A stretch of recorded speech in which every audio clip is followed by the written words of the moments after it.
It's very hard work, and sometimes I wish we could just stop and do a Beethoven symphony, which would be fun for me as well as fun for them. But it keeps me on my toes, and it has kept me younger, I think, than I would be now if I were doing nothing but older literature.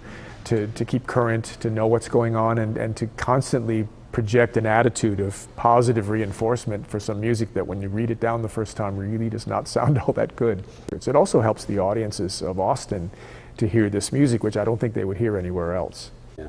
And sometimes we make mistakes. I have not always chosen pieces that are the best pieces. When it's brand new music and you can't always hear a recording, sometimes it's a world premiere, you don't have a lot of choice. You look at the score, you know the composer by reputation, or you don't, and you think this is music we should give a shot to. I'm going to try to cut a deal between those two and do some of these, especially slower movements, quite a bit slower, like grinding, and see if we can get a little more accuracy by not pushing. It may mean that I have to violate what I said about subdividing a couple of places just to make you stay together.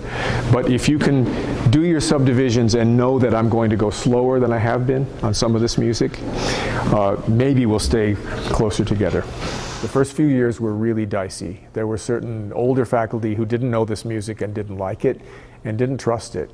And a couple of well-placed studio faculty members who actually told their students not to be in the group, that was going to hurt their playing to be in the group.